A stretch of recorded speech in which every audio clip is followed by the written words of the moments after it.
a tutor, a technical tutor to an AGM. That's what I am. A simple quote is like 9.75 lakhs was the labor of the dealership. And when in 2006, September, it was 43.75 lakhs.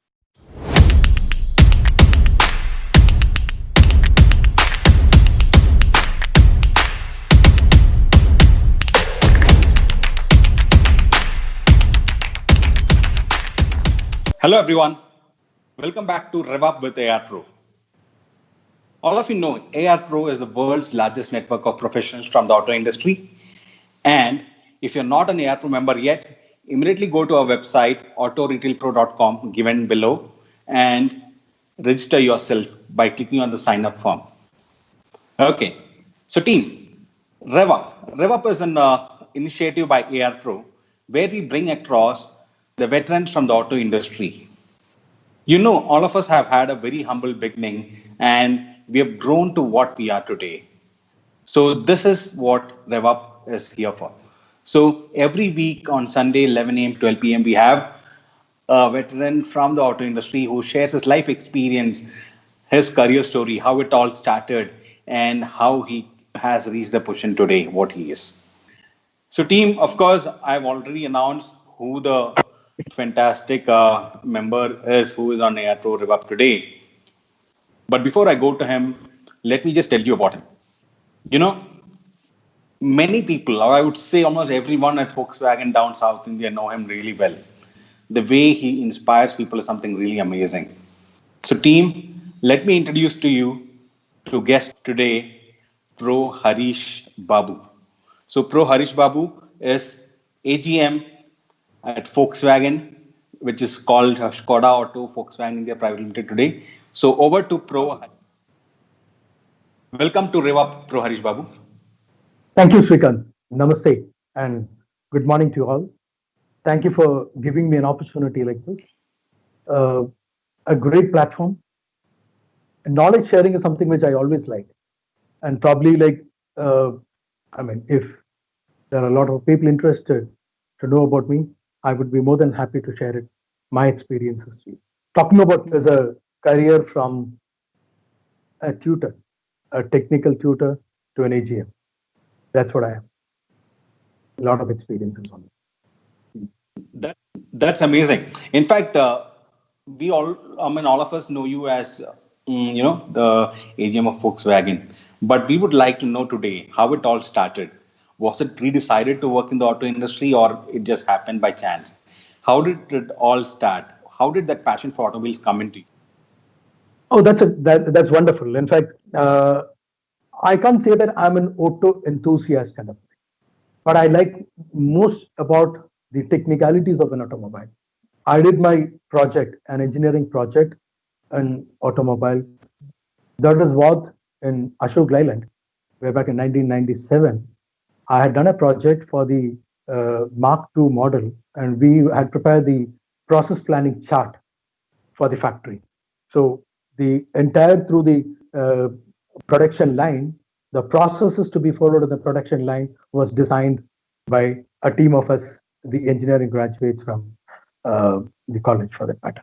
So that actually gave me an exposure into an automobile industry, and somehow I always wanted to get into a career which is on to more of technical side and an automobile, like automobile engineer kind of stuff. Somehow, before my results were announced, that was in 1998, I completing my final year exams. I had an opportunity to work in an ITC. It is training center. Okay, industrial training centers somewhere in Kalamassery in Cochin. So there was a vacancy for a technical drawing teacher, a tutor. So that I had simply grabbed it because I was a person who had a lot of stage fright, except for my few instances of singing during my college times. I never had spoken on the stage. So I thought this is a great opportunity, wonderful. Somewhere around 30, 35 students in the class, and then you're going to address a team, address the students like as a teacher. That's obviously before my results were announced. So from May 98, I started my career. I was teaching them the drawing, engineering drawing. Uh, thanks, I don't know, the first time ever, the entire lot of students got through with the technical drawing exams. So that Wow. was one good achievement, I think. I always felt that I was slightly different because I was never looking at it in the conventional point of teaching. So I was trying to teach them to dream, teach them to imagine. So that was something which always been growing. Somehow, uh, it was, and I mean, then I got into a Traco cable company for as an apprentice training. Even there, luckily, in fact, I was involved in the designing of a new cable line, but hardly for about 1.5 months time, and that was the time I got into popular vehicles and services. I joined there as a service engineer. Our first introduction was to Trivandrum, almost 6 months. We were 10 of us. Uh, None of us remained after that. In fact, till such time I left Popular Vehicles in 2002. Probably I was the longest serving service engineer in that batch, for that matter. Uh, on So the you first started your day, career in the service at the automobile industry.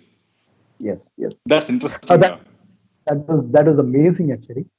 The first instance of the first introduction with the manager was that he was talking to us like we had lot many engineers coming here, and if you're not good enough, we will throw you out. That was the first statement, which actually was rhyming in my mind, and I always wanted to prove that in fact I am better. Throughout the training sessions and stuff, thanks to my friend, in fact, Jairaj, he was a master in the whole thing. He actually trained us a lot on the technical stuff. I should be thankful to him. Very good friend of mine. Uh, he actually paved us a way for me to getting into the technicalities of the thing. Uh, Dirty your hands. And I can tell you, most of the service engineers who came after me, probably I did not find much of them dirtying their hands. Everybody has this kind of a mentality like, okay, we are engineers, so we are here to rule the world. You are supposed to rule the showrooms and workshops, kind of. When I went there, dirtying my hands, later part of it, all my technicians knew that this guy knows it on the technical side of it. So better don't rub off with him. So that was something which was always a advantage to me. I was confident enough to even overall a differential. You know it. In fact, when it comes to the differential setting, one of the toughest job, because otherwise the collapsible spacers actually get collapsed. So you need to have a little skill. So I mean, in this case, I would try to suggest to all the upcoming technical guys that learn certain key things which you are the best at it and display that. You will have advantages on this. From my technical experience from there, in fact, okay, from I was working with Kottayam, Popular Vehicles at Kottayam. From there, I went to Nandi Toyota. I was the environmental management representative of Nandi Toyota. So I Nandi was Toyota is in Bangalore. in So you Bangalore. moved In to fact, Bangalore. yeah, I moved to Bangalore, but then I was a service manager for Mysore operation. So there was a small stint in 2002 to 2003. Is a time wherein, in fact, I was more focused on to implementing ISO 14001. And I can tell you, in fact, I was the first person or to implement ISO 14000 in any dealership in the country. Wow, So that's a we fantastic. awarded the ISO 14000 in 2003. Great effort. That to get a lot of technical knowledge. See, most of the time I would say that you learn a lot in your engineering classes, but you learn much more in the outside world. There is huge lot of learning right from the thing, and you go back to the basic lessons and then start to triggering it. Yeah, learning it much higher. From there again, I shifted to Popular Vehicles in Chennai. I was a service manager in Chennai. Uh, Good experiences over there. So Chennai, I shifted in 2004. So 2002 to 2004, I was in Nandi Toyota. 2004 to 2006, I was in Popular Vehicles, Chennai. And probably, in fact, that was the time I literally got bored with the whole monotonous kind of a stuff. There was nothing new for me to do it. In fact, all my people were smart enough. They were executing jobs like anything.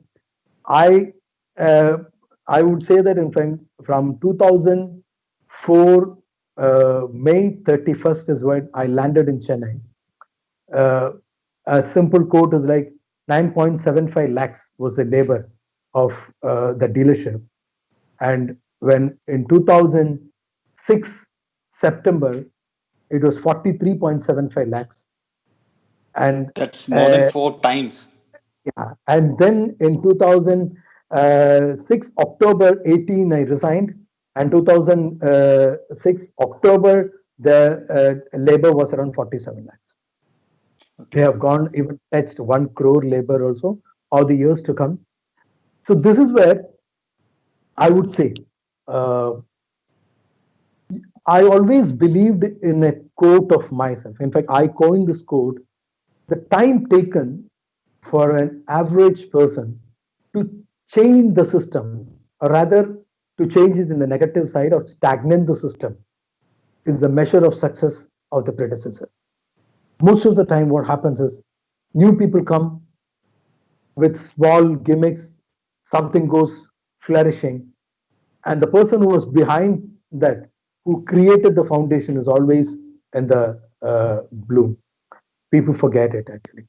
I would always say that if an organization is growing in a very rapid kind of a thing, then you need to really start looking at who actually created the foundation.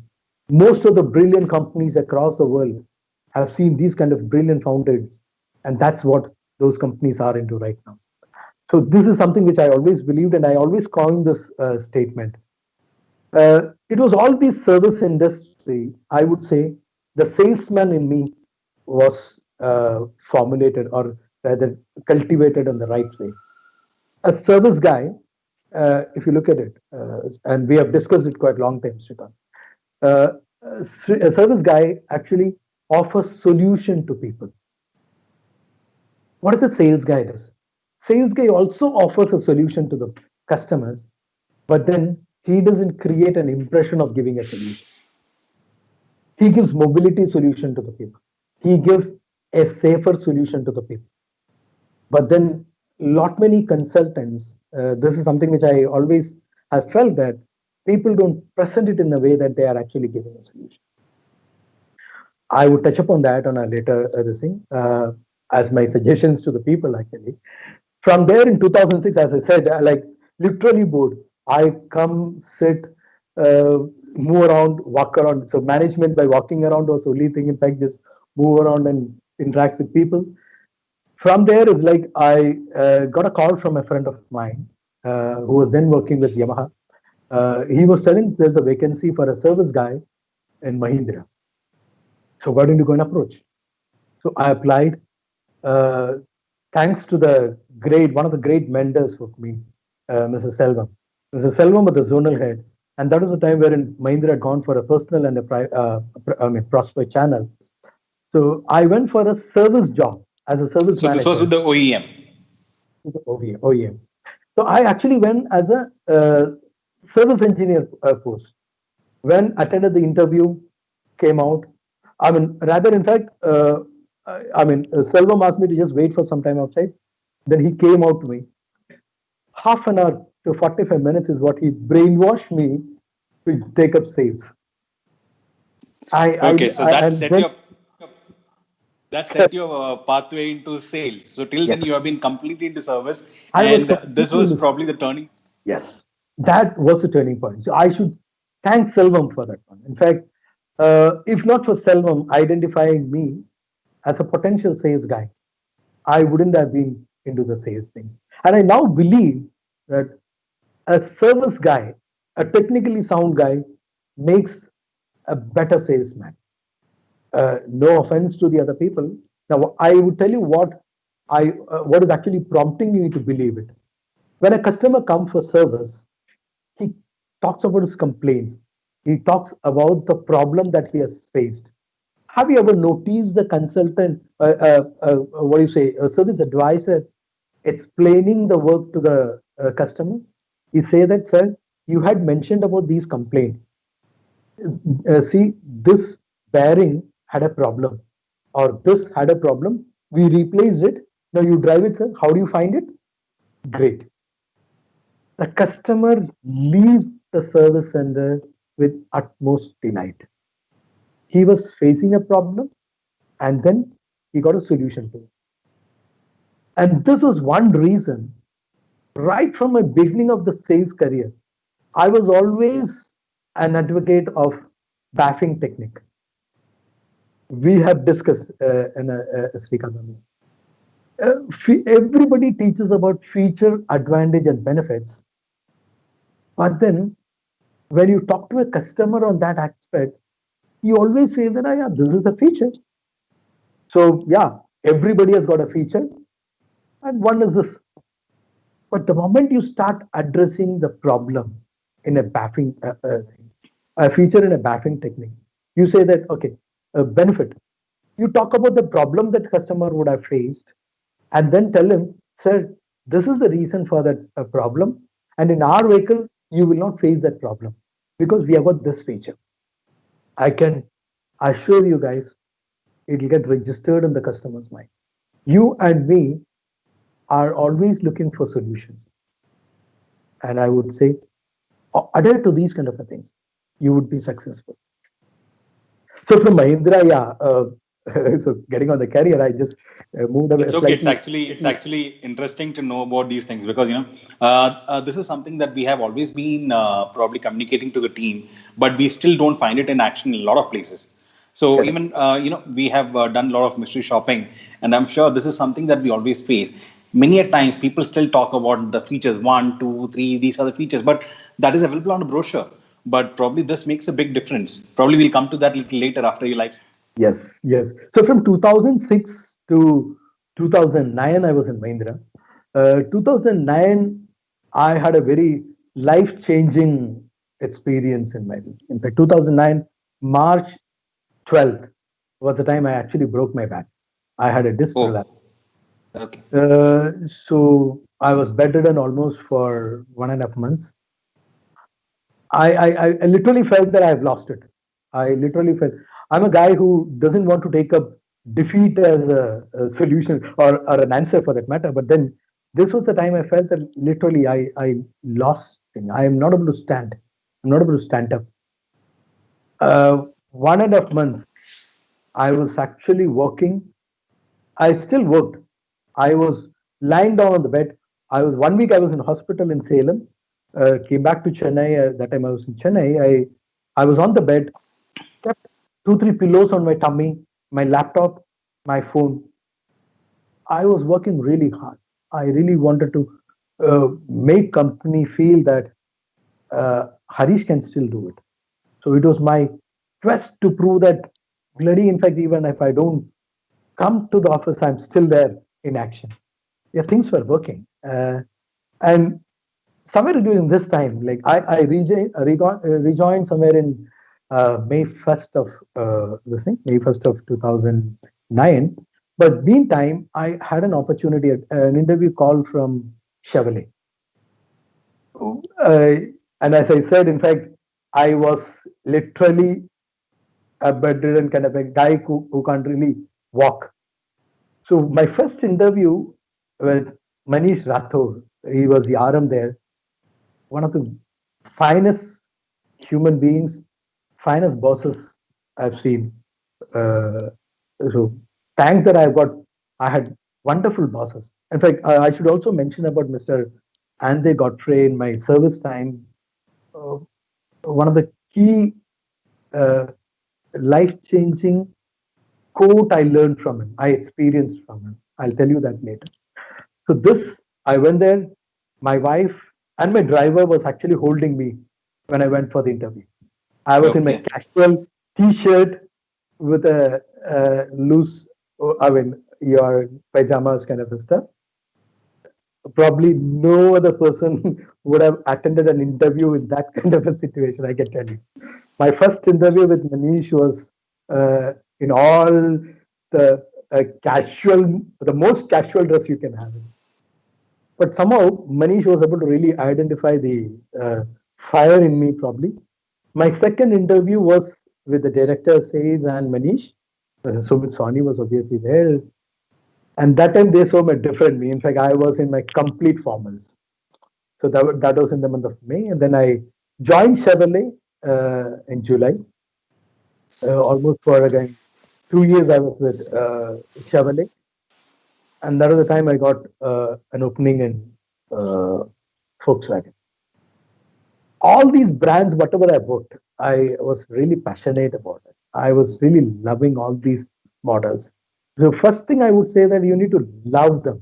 You need to love the company. You need to love the product. You need to love the job that is actually going to make a difference. You can't do a job just for the sake of a job and then expect miracles out of it. I That's really true.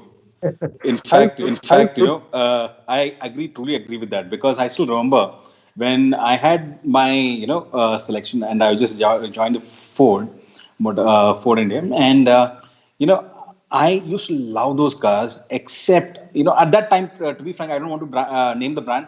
I had an offer from another brand also. So somehow I was not really happy with that. So even though I had a slightly lower package, I just moved on to this project at Ford. And when I went to this dealership, I was spending time with all these cars, and one guy just came to me and said, "So you're joining? I mean, you've joined Ford. You're looking at the Endeavor, you're looking at the Fiesta. All these things is done, and but I saw you spending more time with the Figo." I said, "Why?" I said, I'm trying to fall in love with the car first because I need to, train them.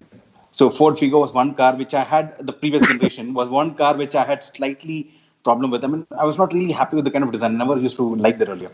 But when I sat in the car and spent the time there, that made a difference. The kind of, I started liking it over a period of time. And to be frank, I'll tell you, during this tenure, I've sold more than 7 Figos in my own friend circle. So that makes a difference. I truly agree with you on that. Sorry for interrupting. That point really made a. like uh, thanks to you. In fact, you made a vital point to the youngsters and other colleagues that were actually listening to us. From Volkswagen, in fact, great journey. Uh, so passionate about this brand, and then I'm sticking on to this thing. It's like 9+ years of in And this is Volkswagen. your longest stint with a single brand, I guess. Yeah, it's the longest actually. It's the longest, and probably in fact, if things goes right, I might retire with this. That's fantastic. I mean, that shows your passion towards this brand. I I had great career with Volkswagen. In fact, 2011 to 15, I was the I was just like chief manager, all those things with senior manager, chief manager, etc. with Volkswagen, handling the biggest territory a single area manager would have handled. That was a kind of thing. In fact, my volumes were even bigger than other territory regional managers also. That's kind of a big volume, big market, key markets was handled. This time, in fact, I also handled one of the key project. We had certain marketing requirements, and so I was a marketing coordinator also for South India, and then from 2013 to 2015, I was actually, I mean, rather, yeah, 2012 to we were handling it. 2 years time, I would say the greatest achievement was a saving of 13 crores. So that uh, paved a lot of room for my brushing up my negotiation skills, execution part, innovation thought process. Wonderful journey.